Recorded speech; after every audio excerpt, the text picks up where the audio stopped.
AITA for uninviting my adoptive brothers from my wedding after they said they don't see me as family? I'm a 32-year-old man, and I'm getting married to my longtime girlfriend soon. What should be one of the happiest moments of my life has turned into a heartbreaking ordeal because of a deepening rift in my family. To give you some background, I'm my parents' biological son, and when I was 12, they adopted two boys who were biological siblings, Jack, who was 8, and Liam, who was 5. From the very beginning, it was clear that things were going to be tough. Jack came with severe behavioral issues due to some intense trauma. I'll spare the details, but it was significant.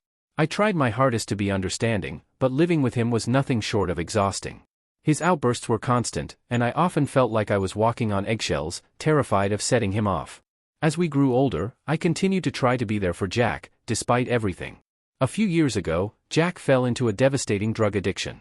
I stood by him through his darkest moments, supporting him through rehab, and doing everything I could to help him get back on his feet. It was draining and heartbreaking, but I did it because I loved him and believed that, despite our challenges, we were still brothers. The situation came to a head recently at a Sunday dinner at my parents' house. My son was working on his summer homework, which involved creating a family tree. He innocently asked Jack if he wanted to be included, and Jack just flat out said no. He didn't want to be part of it because, in his exact words, "We're not real brothers." He said it so casually, like it was the most obvious thing in the world, with no regard for how much it would cut me to the core. I was utterly stunned, but what shattered me even more was that Liam, who I've always felt closer to, just sat there in silence. He didn't say a word. He didn't defend me or even acknowledge how hurtful Jack's words were. He just let it happen. I've tried so hard to be supportive of both of them, especially Jack, despite the endless challenges. So, for Jack to say that, and for Liam to do nothing, felt like a gut punch. It was as if they were both telling me that I was never truly part of their family. I decided to uninvite both Jack and Liam from my wedding.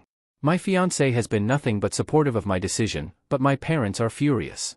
They've made it clear that if Jack and Liam aren't invited, they won't attend either. It feels like history is repeating itself, with my parents once again prioritizing Jack over me, no matter how much it hurts me. I'm absolutely heartbroken that my parents would choose to miss my wedding rather than support me in this. I know Jack has been through a lot, but I've done everything I can to be there for him and for Liam, despite all the heartache. And now, I feel like I'm the one being punished for finally standing up for myself and setting some boundaries. AITA for uninviting my brothers after they said they don't see me as family, even if it means my parents won't come to my wedding? Update.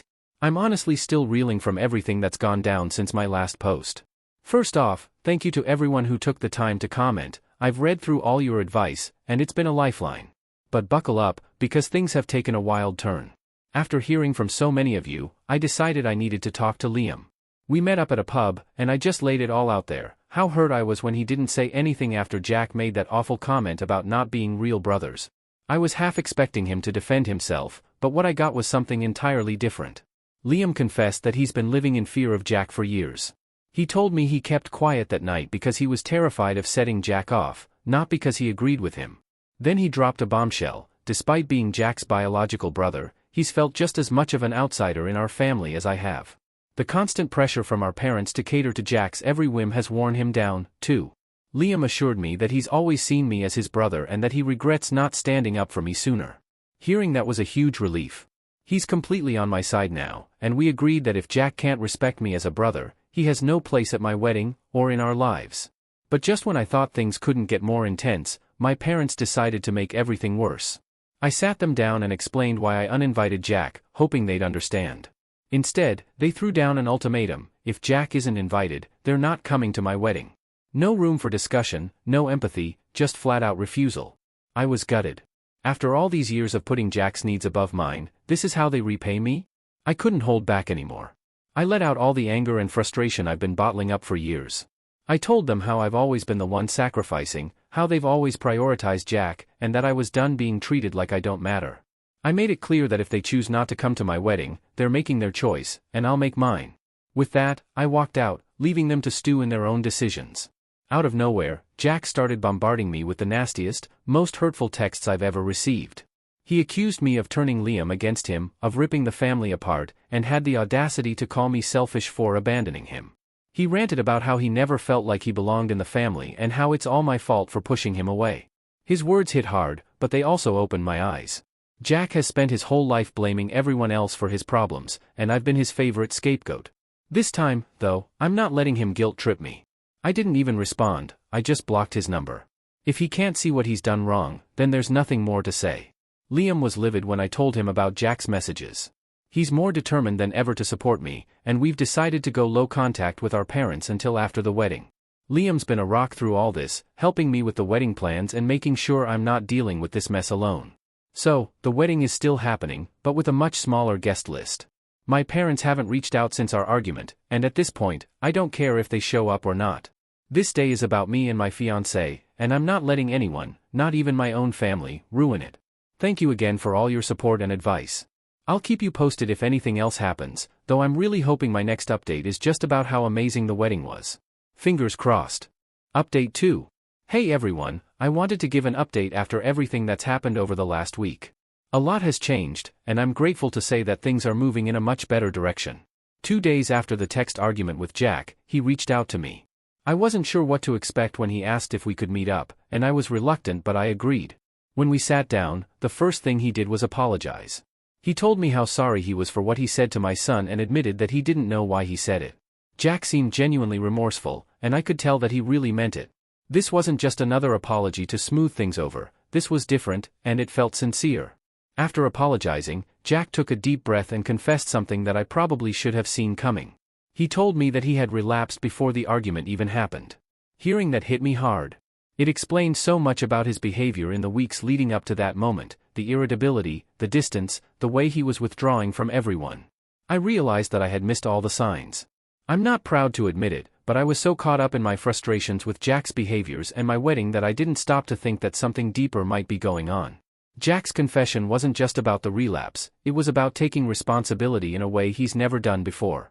He went on to tell me that after realizing the damage he'd caused, he had made the decision to check himself into treatment.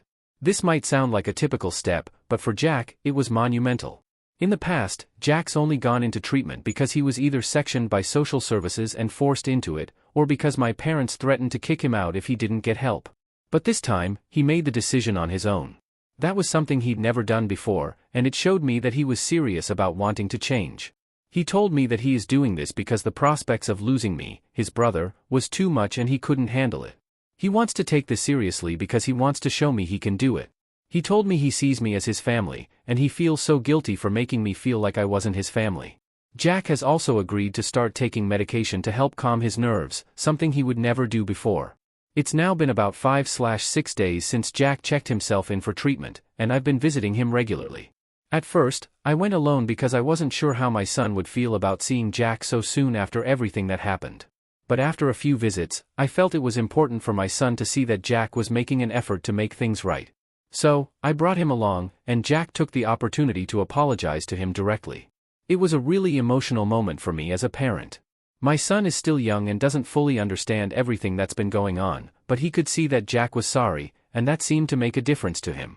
They even spent some time together, just talking and playing, and it felt like a big step forward for all of us. Throughout all of this, my brother Liam has been incredibly supportive. We've talked a lot about Jack, and it's clear that Liam wants to see him succeed just as much as I do. We both know how much Jack's trauma has affected him, and while it doesn't excuse his behavior, it does help us understand why he's struggled so much. Having Liam by my side through all of this has made me feel a lot less alone. Reflecting on everything, I've come to realize that I need to take responsibility for my part in how things escalated. In the weeks leading up to the argument, Jack had been doing things that really got under my skin. Instead of addressing it calmly, I let my frustration build until I finally snapped. Looking back, I can see that his behaviors were likely tied to his relapse, and I should have seen that sooner.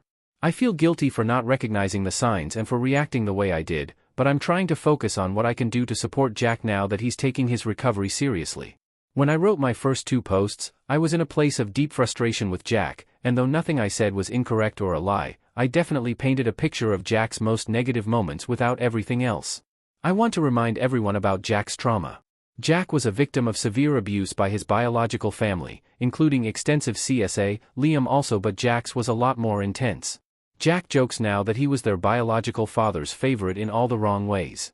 Jack got into drugs at a pretty young age, but has been clean, or so I thought, for a while. I mentioned this before, but Jack has told me in the past that even now, almost 20 years after he was adopted by our parents, there is not a day where he doesn't think/have nightmares about his abuse. he says the only moments of peace he gets is when he's high. Jack's trauma runs deep, and it's something that continues to affect him every day. I'm not making excuses for his actions, but I do think it's important to remember that he's dealing with a lot of pain. Despite everything, I still believe in Jack. I believe that he has the strength to overcome his past, and with Liam and me by his side, I'm hopeful that he can get through this. I also want to take a moment to thank everyone who offered advice and support on my last post. Your words helped me see things from a different perspective and gave me the push I needed to approach this situation with more compassion. There's still a long road ahead, but I'm optimistic that we're on the right path now. For now, things are looking up. Jack is taking his treatment seriously, and our family is slowly healing. We're taking things one day at a time, and I'm committed to supporting Jack as long as he's committed to helping himself. Thank you all again for your support. Your advice has been invaluable during this difficult time. Some of you may call me weak or naive for thinking this time will be different. But I am prepared to take that risk one more time for Jack, as he has shown me over the last week he is genuinely wanting treatment and he wants to be better. Jack's told me he wants to earn back his invite, but not to give it him yet. He said he will prove he deserves it. I really hope so.